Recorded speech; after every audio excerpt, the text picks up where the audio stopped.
వైఎస్సార్ కాంగ్రెస్ పార్టీలో యాదవులను స్వార్థ ప్రయోజనాల కోసం వాడుకుంటున్నారని టీడీపీ యాదవ నేతలు ఆరోపించారు. ఈ విషయం తెలియక కొందరు వైసీపీలోని యాదవులు రాజకీయంగా బలైపోతున్నారని అన్నారు.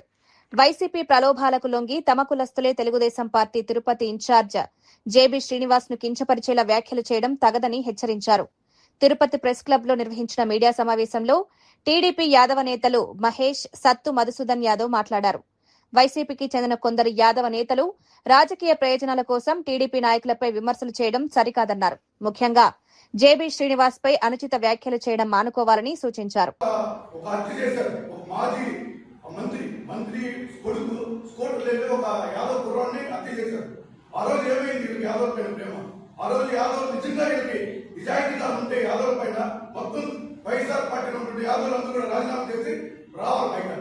ఇది ఊరికే ఈరోజు కలిపులో మాట్లాడి నిజంగా తప్పు చేశాడు. ఖచ్చితంగా హత్యాత్మక ప్రయత్నం చేశాడు. ఒక ఇన్ఛార్జ్ ఇక్కడ ఇంతవరకు 40 ఏళ్ల చరిత్రలో మన తిరుపతిలో ఒక రాజకీయ పార్టీ ఇన్ఛార్జ్ ఉన్నటువంటి వ్యక్తి మీద ఏళ్లపైన ఎక్కడన్నా దాడులు జరిగాయా? ఆ సంస్కృతి ఈ పార్టీ తీసుకొస్తుంది. దాన్ని వీళ్ళు సారి చెప్పకుండా పదే పదే ఇదే విధంగా నిందలేస్తూ ఆయన 2 నెలలు ఇన్ఛార్జ్ వచ్చి ఈ 2 నెలల కాలం నిత్యం వ్యతిరేక ప్రచారాలు చేస్తూ వీళ్ళు నిజంగా రేపు ప్రజలపై కష్టపడి పనిచేయండి, ప్రజల్లో అభిమానం తీసుకొచ్చుకుని మీరు ఇచ్చేయండి. అంతేగాని 2 కులాల మధ్య ఇచ్చేసి యాదవులు ఇచ్చేస్తామని చెప్తే కరెక్ట్ కాదు.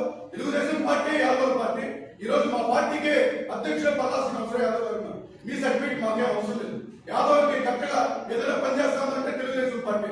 ఈ రోజు తిరుపతిలో యాదవ్ల రాజకీయంగా ఇదే ఉదాహరణకి ఈ వాసు యాదవ్ ఎక్కడ ఆలోచన గతంలో తెలుగుదేశం పార్టీలో వచ్చి ఈ రోజు కలిపి మాట వైసీపీకి వచ్చాడు. ఆయన ఈ రోజు యాదవ్ పైన ఇది చేశారని చెప్పి కావాలని టీపిక్స్ అంత రాజకీయం వీళ్ళు చేస్తారు. ఇది ఎవరు యాదవ్ ప్రజలందరూ కూడా ఎవరు సాగించరు, ప్రతి ఒక్కరికి తెలుసు. కన్నారెడ్డి కొట్టలు ఎలా ఉంటాయని.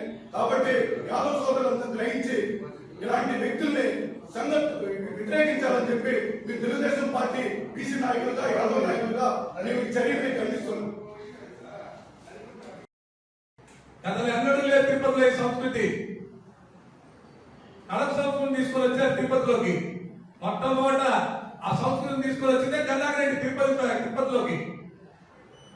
ఇప్పుడు మళ్ళీ అదే సంస్కృతి రిపీట్ చేస్తాడు. మళ్ళీ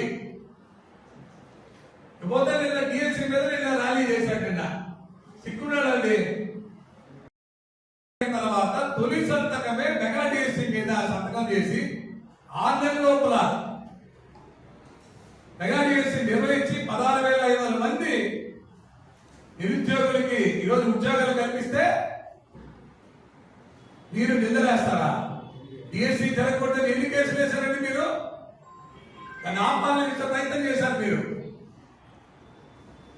కోర్టు కూడా మీకు ముట్టికాయలు వేసింది. ఈరోజు వాళ్ళ ఉద్యోగాలు వచ్చి అందరూ ప్రశాంతంగా వాళ్ళ ఉద్యోగాలు చేసుకుంటా అంటే వాళ్ళ మీద కక్ష. ఎవరు బాగుండకూడదు, ఈ రాష్ట్రం బాగుండదు, ఈ రాష్ట్రంలో ప్రజలు ఎవరు బాగుండకూడదు. మీ పార్టీ మీకు మీ అధినాయకుడు కూడా ఇదే ఆలోచన. జంజి అంటారు.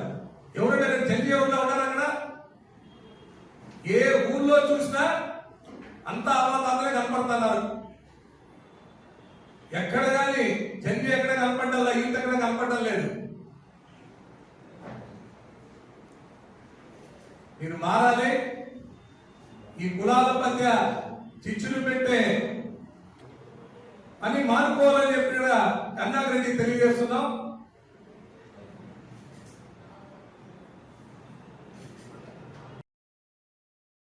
వాసు యాదవ్ అనే వ్యక్తి వైసీపీకి సంబంధించి మాట్లాడే తీరు ఫస్ట్ తెలుసుకోవాలి. ఎవరితో ఏం మాట్లాడతారో తెలియదు. నోట్ కేసు అది మాట్లాడేసి కరెక్ట్ కాదు కదా. ఒక తిరుపతి ఇన్ఛార్జ్ జేబీ శ్రీనివాస్ గారు ఆయన్ని వీడి ఇంట్లో మనిషిలాగా ఏదో వీడిని తెలుసుకోవడం ఒక రౌడీ ఏ విధంగా బెదిరిస్తాడో మాట్లాడే తీరు పద్ధతి అనేది ఫస్ట్ తెలుసుకోవాలి. నువ్వు already cooperative bank vice chairman గా ఉంటావు. వైస్ చైర్మన్ గా ఉన్నవాడికి మాట్లాడే తీరు అనేది కావాలి కదా. జేబీ శ్రీనివాసులు అది ఏంటి ఏంటి జేబీ శ్రీనివాసులు ఏంటి మాట్లాడే పద్ధతి అనేది నేర్చుకోవాలి. ఎవరైనా కానీ ఒక పద్ధతి క్రమశిక్షణ అనేది అలవాటు అవ్వాలి. మీ పార్టీలో ఎదురికి లేదు వైసీపీలో అనుకోండి, మీ అధిష్టానానికి లేదు, ఇక్కడ ఉన్న నాయకులకి ఎవరికి లేదు. వైసీపీకి సంబంధించి మాట్లాడే పద్ధతి అనేది ఒకటి నేర్చుకో వాసు యాదవ్. నువ్వు నోరున్నారని చెప్పి నోటికి ఎట్లా వస్తే అట్లా మాట్లాడితే ఎవరు మాత్రం చూస్తూ ఉంటారు. ఒకటి మా ఇన్ఛార్జ్ ఆయన టీడీపీకి జేబీ శ్రీనివాస్ అన్న గారు ఇన్ఛార్జ్ గా నియమితులు అయ్యారు. ఆయన నియమితులైన కాంచి మీకు ఈ రోజు కూడా జరుగు అవసరంగా ఉండాలి. ఆయన ఇంటికాడికి పోవాలని అవసరం ఏముండాలి? నువ్వు బిర్యానీ తీసుకొని 30 మంది రోడ్లు తీసుకొని ఆడేదో ఆయన బయటకు ఇచ్చేద్దాం నువ్వు ప్రయత్నించి చేసింది మీ తప్పు. మళ్ళీ దానికి సాక్ష్యం ఒకటి కాణిపాకం తీసుకుని ప్రమాణం చేస్తున్నాను, ఈ విధంగా యాదవులంతా చేస్తున్నారు, ఈ పార్టీలో యాదవులే రానిరు, అది ఇది జడ్పీ శ్రీనివాస్ ఇన్ఛార్జ్ యాదవులు ఎదగనీరు, నీకు ఏ పిలుచుకు మాట్లాడుతున్నావు అంటున్నా. యాదవులు ఎదగనీరు ఎలా ఇవ్వగలుగుతున్నావు నువ్వు?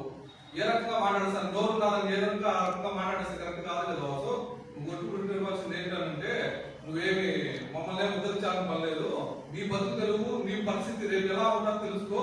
వైసీపీ గవర్నమెంట్ ఎలాంటిది అంటే కరుణాకర్ రెడ్డి కావచ్చు, అగ్నిరెడ్డి కావచ్చు, వాడుకొని రోడ్ల మీద వదిలేసి నీ దగ్గర ఉన్నంత వరకు నీకు అవసరం ఉన్నప్పుడు మిమ్మల్ని వాడుకుంటారు. తర్వాత మేము రోడ్డు మీద వదిలేసి అనాథలు చేసి నువ్వు అడుగుతూ తిరుగుకుంటా ఉండాలి. నీ పరిస్థితి అది చెప్తున్నాను, రాసుకో. ఈరోజు ఆల్రెడీ దాంట్లో పార్టీలో ఉండి పోయి ఆస్తులన్నీ అమ్ముకొని రోడ్లు పెట్టేసి ఏమి అక్కడ రోడ్ల మీద చూసిన 1,00,000 మంది ఉన్నారు. కాబట్టి మాట్లాడేటప్పుడు ఎవరితో ఏమి ఎలా మాట్లాడతారో తెలుసుకొని మాట్లాడవచ్చు. ఇంకొకసారి కులాన్ని తీసుకొని వచ్చి మా టీడీపీ